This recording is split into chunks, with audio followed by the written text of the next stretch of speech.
Hey everyone, and welcome back to the Nova Project. I'm your host as ever, Purple Mid. Good start as ever. I'm your host as ever, Purple Midnight 8, joined once more by the Obsidian Nook slash Petal ASMR and a cat who is demanding that we give him treats. About 7 hours too early. Stuzzy Pan. Today we are covering Inside Out 2, that we had the joy of watching on Monday. Was it Monday? Yeah, because we tried to go for Father's Day for your stepdad as a treat, but foolishly it was opening weekend and it was a Sunday, so that wasn't ideal for us. But we managed to watch it on Monday, and yeah, I didn't mind it. I think it was okay. It was very run-of-the-mill Disney stuff, I think. I think. Did you get the message? Well, it's Disney, so it's be who you think you should be who you are on the inside.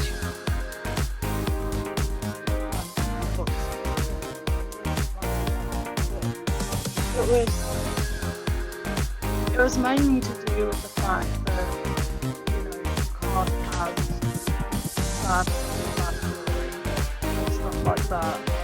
And the truth that we all go through anxiety. So we can all relate to anxiety, sadness. It was also the fact that Joy has a different hair colour, didn't she? No, she's always had blue hair. No, but what I mean is that you know how sadness is blue, so her hair is blue and her nails are blue. Yeah, but Joy is like But yellow and blue. But Joy is like yellowish.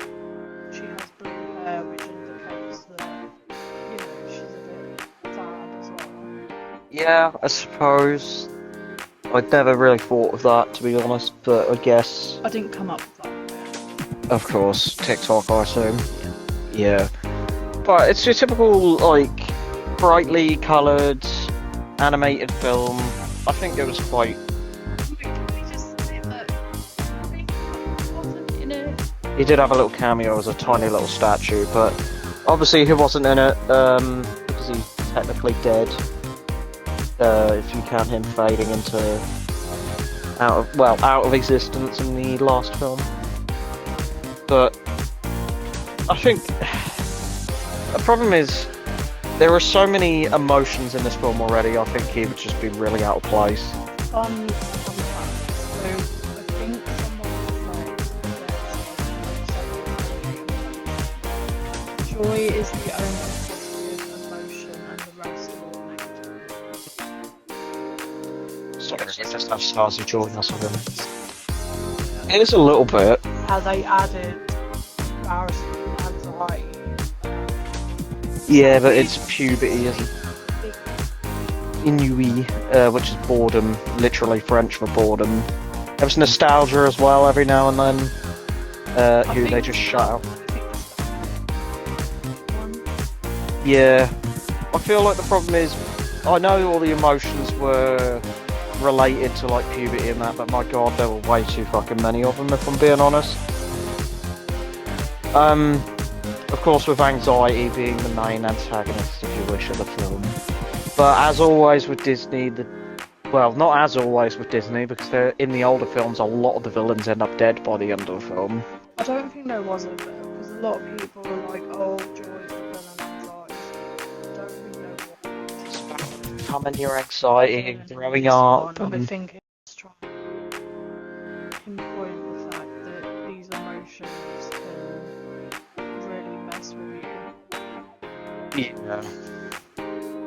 It's kind of weird because sometimes anxiety can be because you're nervous or you're excited about something. So the fact that Joy has a bit of sadness in her, and then anxiety was just anxiety. But then sometimes anxiety can be noise. Yeah, the kind of idea. If you start a new job,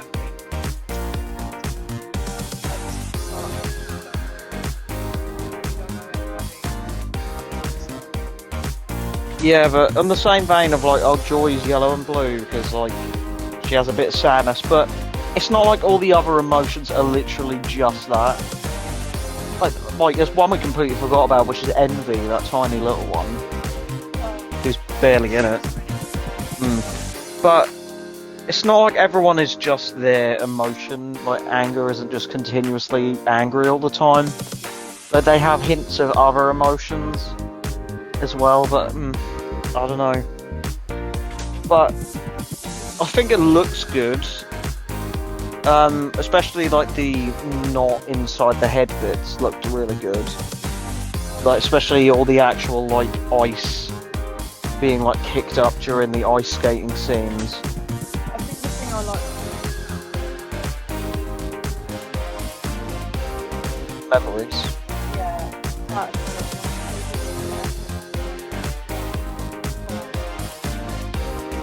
Like marbles. But yeah. But there was one point that really kept getting on my nerves.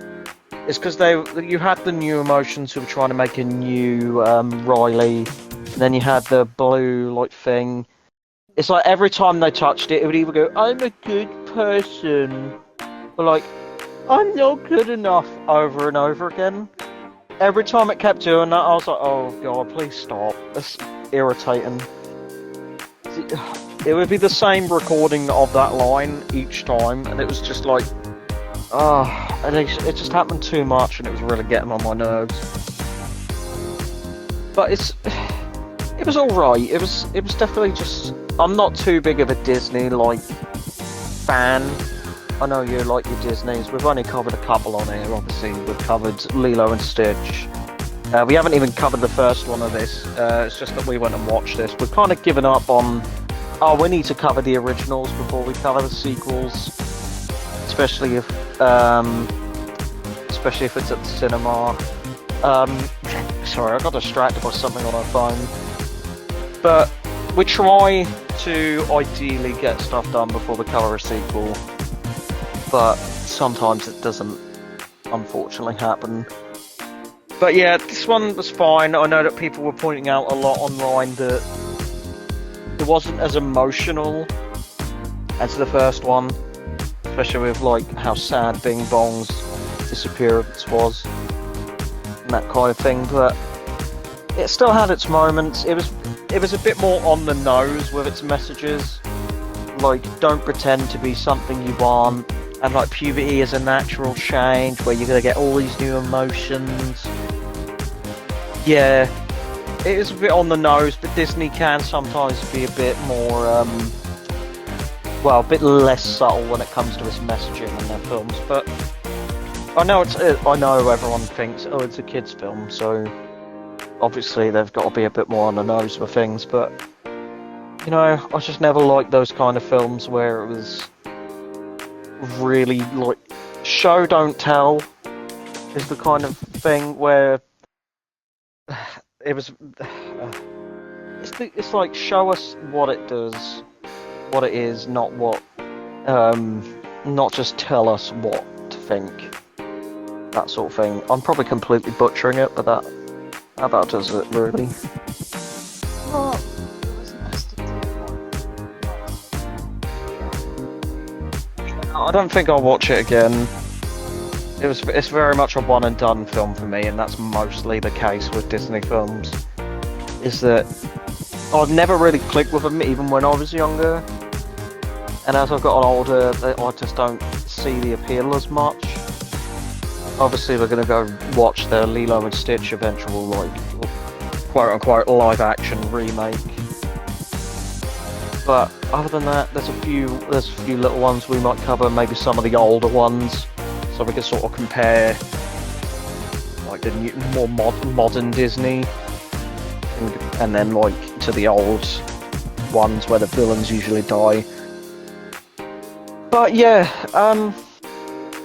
like I say, it was fine. It was very much just a Disney film.